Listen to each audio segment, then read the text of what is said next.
ముందుగా ఇప్పుడు వస్తున్నటువంటి బ్రేకింగ్ వేముల సతీష్ ఎవరైతే ముఖ్యమంత్రిపై హత్యాయత్నం కేసులో నిందితుడిగా ఉన్నారో అతన్ని ఈ రోజు 14 రోజుల పాటు రిమాండ్ విధిస్తూ విజయవాడ కోర్టు ఇప్పుడే ఆర్డర్ కూడా ఇవ్వడం జరిగింది. ఈ కేసుకు సంబంధించిన చాలా డీటెయిల్స్ ని మనం చర్చిస్తున్నాం.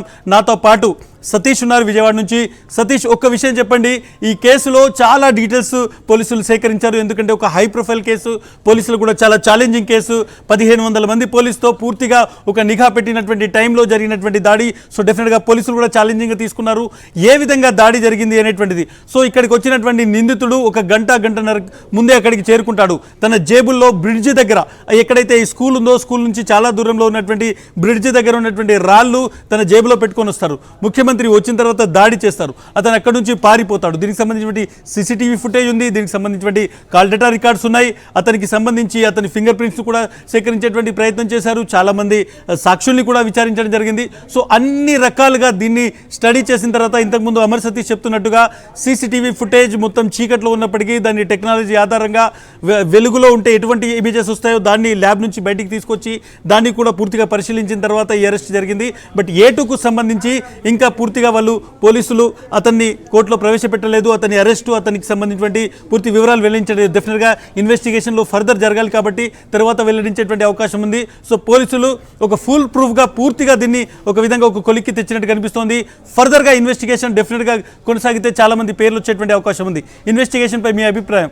చాలా ఖచ్చితంగా ఇదే అంశం. పూర్తి సమగ్రంగా దర్యాప్తు చేయడమే కాకుండా చాలా ట్రాన్స్పరెంట్గా సైంటిఫిక్గా కూడా ఈ కేసులో దర్యాప్తు చేస్తున్నటువంటి పరిస్థితి చాలా స్పష్టంగా ఈ రిమాండ్ రిపోర్టే కాదు, గడిచినటువంటి 13వ తేదీ తర్వాత నుండి పోలీసులు అనుసరిస్తున్నటువంటి విచారణ విధానం మొత్తం కూడా మనకి స్పష్టం చేస్తుంది. ఇస్మాయిల్, ఇంకొక 2 అంశాలు ఇందులో. ఇది ఒక హై ప్రొఫైల్ కేసు, సాక్షాత్తు ఆంధ్రప్రదేశ్ రాష్ట్ర ముఖ్యమంత్రి పైన జరిగినటువంటి హత్యాయత్నంకు సంబంధించినటువంటి కేసు కాబట్టి దీంట్లో ప్రతి అంశాన్ని క్షుణ్ణంగా పరిశీలిస్తూ ఉన్నారు. ఇప్పుడే నిందితుడు ఎవరైతే వేముల సతీష్ని కోర్టులో ప్రవేశపెట్టినప్పుడు కూడా దాదాపుగా 70 మందిని అనుమానితులను విచారించారు.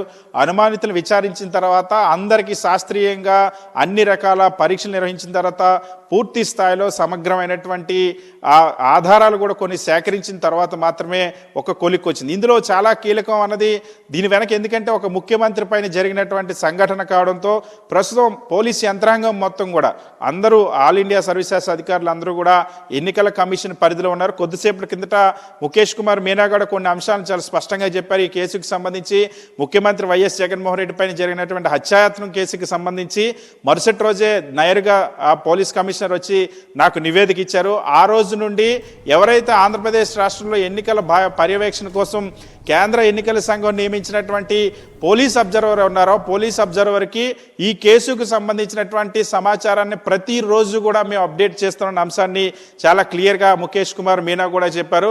సో పూర్తి స్థాయిలో దీనిపైన దర్యాప్తును జరుగుతూ ఉంది.